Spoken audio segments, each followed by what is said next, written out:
Hello students, पढ़ने वाले हैं एक्सेलरेशन। क्लास 9th का जो हमारा चैप्टर चल रहा है मोशन, फर्स्ट चैप्टर है फिजिक्स में जो इंक्लूडेड है। फर्स्ट चैप्टर इज मोशन जो हमारा कंटिन्यूस चल रहा है, जिसके ऊपर मैं 2-3 वीडियो ऑलरेडी बना चुका हूँ। Now the term is acceleration को हम पढ़ने वाले हैं, इससे आगे जो भी टर्म्स आएंगे वो भी हम पढ़ने वाले इस वीडियो के अंदर, और ये चैप्टर आज हमारा कंप्लीट भी हो जाएगा इस वीडियो में। एक्सेलरेशन क्या है? Change in velocity. अब वेलोसिटी मैं आपको ऑलरेडी बता चुका हूँ, तो वेलोसिटी के दो टर्म होते हैं स्टूडेंट्स। अब वेलोसिटी के दो टर्म कौन से? एक तो होता है इनिशियल वेलोसिटी, एक होता है फाइनल वेलोसिटी। इनिशियल वेलोसिटी को स्टूडेंट्स डिनोट करते हैं हम यू से, और फाइनल वेलोसिटी को डिनोट करते हैं हम वी से। आगे याद रखना है आपको, न्यूमेरिकल्स में काफ़ी ज़्यादा हेल्पफुल होने वाले हैं initial final velocity. Initial velocity is denoted by you, final velocity is denoted by v। Okay, इतना तो याद रखना है। Rate of change of velocity, अगर वेलोसिटी में कोई भी चेंजेस आता है वो टाइम के साथ, तो उस टर्म को हम एक्सेलरेशन बोलते हैं। तो acceleration denoted by small a, तो यहाँ से फॉर्मूला क्या निकल के आ जाएगा? फॉर्मूला यहाँ से निकलेगा acceleration equal to change in velocity. Velocity में चेंज ही तो आ रहा है। अब चेंज इन वेलोसिटी क्या होगी? अगर मुझे मालूम है ये ऑब्जेक्ट यहाँ से यहाँ तक जा रहा है, तो चेंज इन वेलोसिटी कैसे निकालेंगे? यहाँ से स्टार्ट किया तो कुछ वेलोसिटी अलग होगी, पहुँचा तो कुछ वेलोसिटी अलग होगी। तो अगर मैं फाइनल माइनस इनिशियल करता हूँ तो क्या आ जाएगा? वेलोसिटी में चेंज निकल के आ जाएगा। तो फॉर्मूला क्या हो जाएगा? Final velocity minus initial velocity upon time.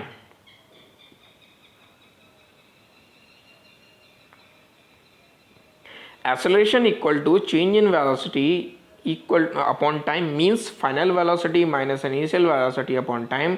तो मैथमेटिकल टर्म में क्या आएगा? a equal to v minus u upon t, where a is the acceleration, v is the final velocity, u is the initial velocity and t is the time taken. Okay, तो acceleration मालूम पड़ गया क्या होता है? Acceleration होता है change in velocity. अगर वेलोसिटी में चेंज आता है टाइम के साथ, तो उस टर्म को हम एक्सेलरेशन बोलते हैं। a equal to V minus U upon T, whether a is denoted by small a। Next the SI unit is, SI unit क्या होगी? ऐसा यूनिट अब आपको मालूम होना चाहिए, जो हमारी वेलोसिटी है उसकी ऐसा यूनिट क्या होती है? मीटर पर सेकेंड। टाइम की क्या होती है? सेकेंड। तो एक्सेलरेशन की क्या आ जाएगी? मीटर पर सेकेंड स्क्वायर। एक्सेलरेशन की क्या आ जाएगी? मीटर पर सेकेंड स्क्वायर। ओके, अब एक्सेलरेशन जो है वो एक वेक्टर क्वांटिटी है। क्वांटिटीज में पढ़ा चुका हूँ आपको। जो क्वांटिटीज है वो कौन सी? वेक्टर क्वांटिटी है। कौन सी? स्केलर, वेक्टर, दोनों में से कौन सी क्वांटिटी है एक्सेलरेशन? हमारी वेक्टर क्वांटिटी है, because it has both magnitude as well as direction. इसके पास दोनों ही चीज़ें होती है, मैग्नीट्यूड भी होता है और डायरेक्शन भी होता है। एक्सेलरेशन आपका स्टूडेंट्स पॉजिटिव कब होगा, नेगेटिव कब होगा और जीरो कब होगा, ये भी देख लेते हैं। पॉजिटिव एक्सेलरेशन क्या है? When the velocity of a moving object increases with time while traveling in a straight line, then the acceleration of the object is said to be positive। Means अगर आपका कोई भी मूविंग ऑब्जेक्ट है, time के साथ साथ अगर उसकी वेलोसिटी इंक्रीजेस होती जा रही है, जैसे जैसे टाइम बढ़ रहा है वैसे वैसे उसकी वेलोसिटी भी इंक्रीज होती जा रही है। अगर टाइम के साथ साथ वेलोसिटी इंक्रीज होती जा रही है किसी भी स्ट्रेट लाइन में, सीधे जा रहा है ऑब्जेक्ट, अगर स्ट्रेट लाइन मोशन में है, अगर कोई भी ऑब्जेक्ट सीधा अगर क्या कर रहा है? ट्रैवल कर रहा है, और अगर उसकी वेलोसिटी इंक्रीज होती है टाइम के साथ साथ, then we call as positive acceleration. क्या बोलेंगे स्टूडेंट्स? Positive acceleration. कैसे निकालें? इन केस एक एग्जांपल लिया, एक कार है जो स्टार्ट होती है रेस्ट से। रेस्ट ऑलरेडी मैं पढ़ा चुका हूँ। Reaches a velocity of 60 kilometre per our in 10 seconds. Rest से एक डेस्टिनेशन तक जाती है, एक फिक्स्ड पॉइंट तक कहीं ट्रैवल कर रही है, 10 सेकंड में 60 किलोमीटर पर आवर उसने ट्रैवल किया। तो हमारा u क्या है? u तो हमें जीरो ही दे रखा है, और यही नहीं दे रखा कि उसने इसकी इनिशियल वेलोसिटी क्या थी, मालूम नहीं। लेकिन जो फाइनल वेलोसिटी जब वो वहाँ डेस्टिनेशन तक पहुँचा तो हमें मालूम पड़ा कि कितनी थी? 60 किलोमीटर पर आवर। अगर मैं इस फॉर्मूले में पुट करूँ, तो फॉर्मूले में पुट क्या करेंगे? पहले तो आप क्या कहते हैं, जो वेलोसिटी है उसकी जो किलोमीटर पर आवर में दे रखा है, ऐसे मीटर पर सेकंड में आप चेंज कर लो। मीटर पर सेकंड में जैसे ही आप चेंज करेंगे तो हमारी क्या आ गई? 16.7। हमारा फॉर्मूला क्या है? a equal to V minus U upon T. अगर 16.7 में से अगर मैं जीरो, यानी अब इनिशियल वेलोसिटी तो है नहीं आपके पास, अगर माइनस करेंगे तो कितना आएगा, ऑलरेडी 16.7 आएगा। 16.7 को अगर हम 10 से डिवाइड कर देंगे तो वैल्यू इज़ 1.67 मीटर पर सेकेंड स्क्वायर निकल के आ जाएगी। आप इसको अपनी कॉपी में करके ज़रूर देखना, ओके। एक्सेलरेशन आपका नेगेटिव कब होगा, अभी ऊपर वाले टर्म में हमने क्या पढ़ा, positive, hence A is positive. A क्या था, पॉजिटिव। देख अब ए आपको देखो, आप अगर मैथमेटिकल टर्म में भी अगर इन मैथमेटिकल टर्म्स में अगर आपको इनको याद रखना है, अगर आपको इनकी डेफिनेशन वगैरह याद नहीं करनी तो देखो इजी है। अगर u 0 हो जाए और v आपकी कोई भी वैल्यू है, ध्यान रखना u 0 और v की आपको वैल्यू दे रखी है, तो हमेशा जो एक्सेलरेशन होगा स्टूडेंट्स वो पॉजिटिव होगा। कैसा होगा, पॉजिटिव होगा। जो अभी हम u पर जो फाइंड आउट करके आए वो ये वाला केस था। नेगेटिव एक्सेलरेशन क्या होता है फिर, when the velocity of a moving object decreases with time, यहाँ जस्ट अपोजिट है, यहाँ टाइम के साथ डिक्रीज होगी। क्या होगी, टाइम के साथ डिक्रीज होगी। When the velocity of moving object decreases with time travelling in a straight line motion is known as negative acceleration. Question वही है, क्या है, a car is moving with a speed of 60 kilometre per hour, suddenly the brakes are applied and the car is brought to rest in 10 seconds. In the case the car is having negative acceleration because velocity is decreasing with time. बिल्कुल correct है। 60 kilometre per our की speed से travel कर रही है, अचानक से उसने ब्रेक कर दी है। जैसे ही ब्रेक लगाया तो स्पीड ऑब्वियसली कम होगी, जैसी वेलोसिटी उसकी कम हुई है, स्पीड जैसे ही कम हुई, कितनी, और वो गाड़ी जो है वो किस में आ गई, रेस्ट में आ गई, रुक गई। रेस्ट में कितनी देर के लिए आ गई, कितनी देर में आ गई, 10 सेकेंड में। तो यहाँ चेंज इन वेलोसिटी क्या हुआ स्टूडेंट्स, देखो फॉर्मूला वही है। देखो नेगेटिव एक्सेलरेशन को हम रिटार्डेशन के नाम से भी जानते हैं या डेसेलरेशन के नाम से भी जानते हैं, याद रखना है। Retardation is also known as negative acceleration या डेसेलरेशन, जिसको हम रिटर्न करते हैं माइनस e। तो change in velocity upon time वही होगा, final minus initial upon time. तो u यहाँ कितना है, 60 किलोमीटर पर आवर चेंज करा तो वही फाइंड आउट होके आ गया 16.7 मीटर पर सेकंड। v हमारा कितना है, 0 दे रखा है। t कितना है, 10 सेकंड। अगर 0 माइनस 16.7 करूँगा तो वैल्यू आ जाएगी माइनस के 16.7, और 10 से डिवाइड करेंगे तो वैल्यू आ जाएगी माइनस 1.67 मीटर पर सेकंड स्क्वायर। यहाँ माइनस जो है वो क्या शो कर रहा है, नेगेटिव जो है वो क्या शो कर रहा है, नेगेटिव एक्सेलरेशन को शो कर रहा है, मीन्स रिटार्डेशन को शो कर रहा है, क्योंकि जो ऑब्जेक्ट है वो रुका, और जब रुका तो उसकी वेलोसिटी 0 हो गई थी। अब जीरो एक्सेलरेशन क्या होता है, जीरो एक्सेलरेशन क्या है आपका, if the change in velocity of the object for any given time interval is 0 when either the object is at rest or moving with constant velocity with time, the acceleration is said to be 0।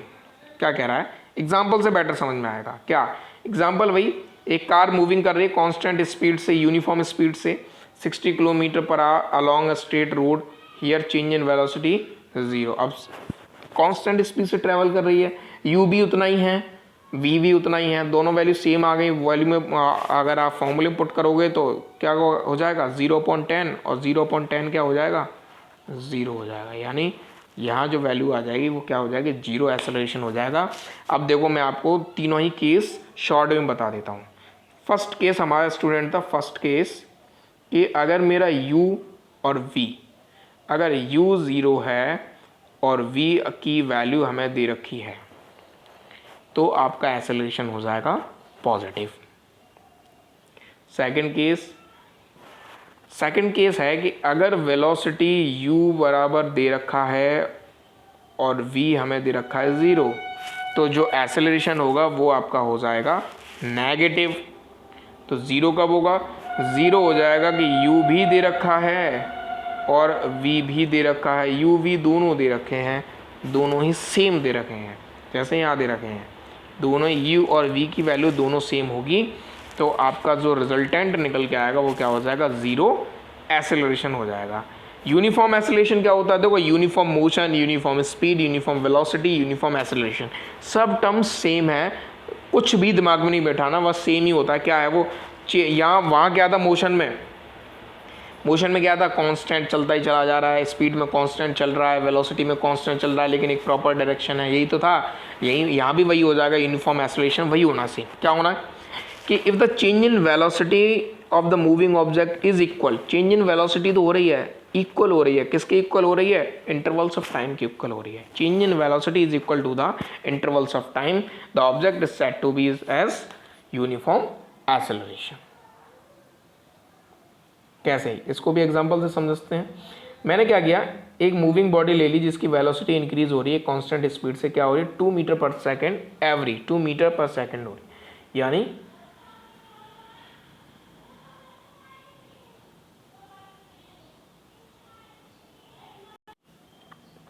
क्या रही है, 2 metre पर second, 2 metre यानी एक second में 2 metre क्या करते, increase हो रही है उसकी वेलोसिटी। देखें, ज़ीरो से उसने यहाँ स्टार्ट किया, पहली 1 सेकेंड में 2, दूसरे में 4, 6, 8, देखो 2, 4, 6, 8, कांस्टेंट स्पीड इंक्रीज हो रही है जितना भी टाइम, और टाइम इंटरवल भी सेम है, देखो 1, 2, 3, 4, टाइम इंटरवल भी सेम और वेलोसिटी भी सेम इंक्रीजेज हो रही है, दोनों में कोई वेरिएशन है ही नहीं। It means it is known as uniform acceleration. Okay, thus acceleration of the body between any two intervals say between a and b क्या हो जाएगा, 2 मीटर पर सेकंड। दोनों केसेस में निकालो आप, अगर पहले केसेस में मैं निकालूँ 4 - 2 करके तब भी 2 आ रहा है, अगले केस में निकालूँ 6 - 4 करके तब भी 2 आ रहा है, यानी each and every single cases में जो वैल्यू आ रही है वो सेम आ रही है, then we call as uniform acceleration. Non uniform क्या है, नॉन यूनिफॉर्म इसी का जस्ट अपोजिट हो जाएगा।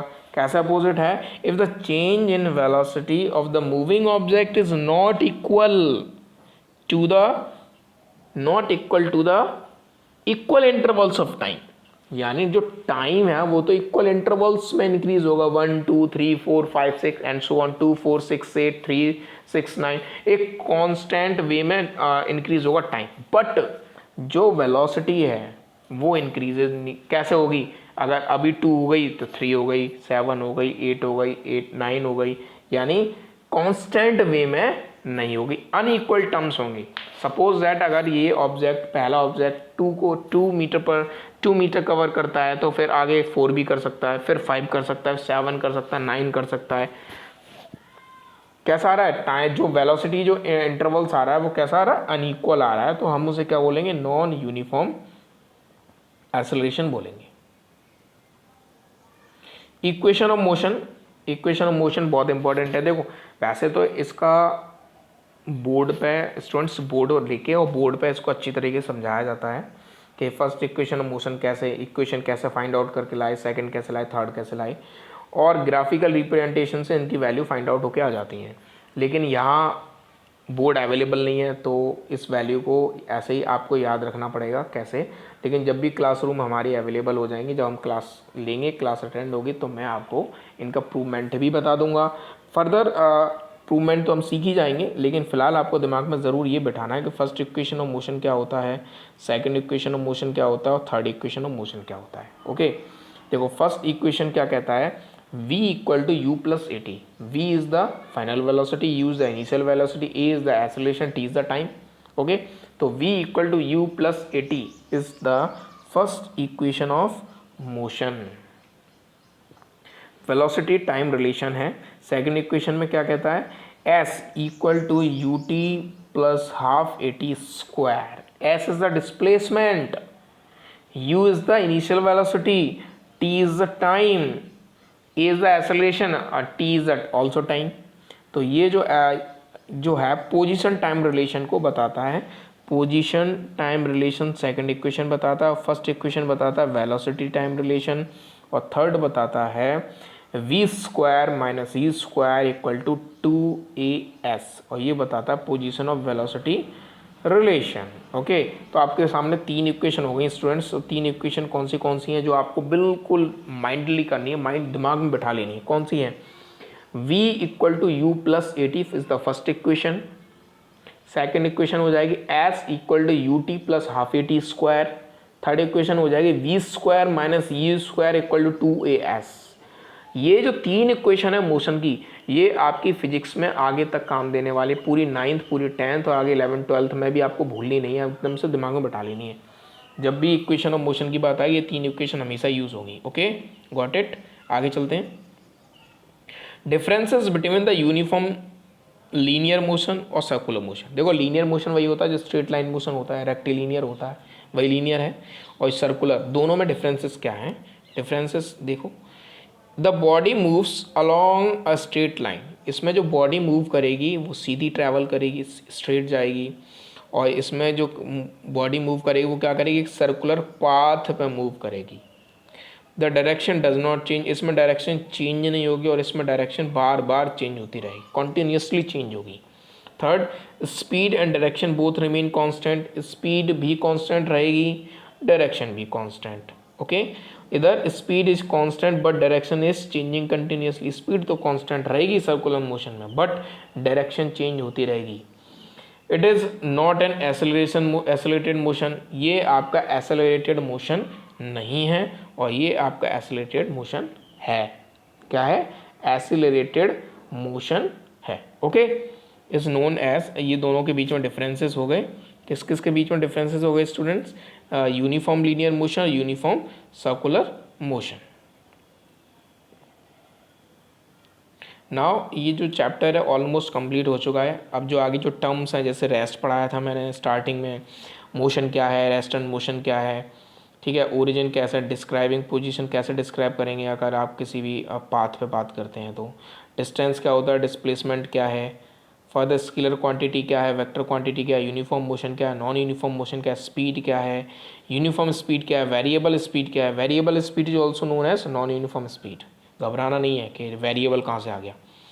Average speed, velocity, uniform velocity, variable velocity, average velocity, velocity, acceleration, positive, negative and zero, ये सभी पॉइंट्स आपको एकदम से रिनू दोबारा से कर लेने, इन टर्म्स को आप स्टडी कर लेना, इसीलिए मैंने आपको एंड में दे दी है। ओके, इस वीडियो के एंड में मैं आपको लिंक भी प्रोवाइड कर दूंगा, इसकी जो आप ही मैंने जो वीडियो अभी बनाई है इसका आपको लिंक डिस्क्रिप्शन बॉक्स में मिल जाएगा।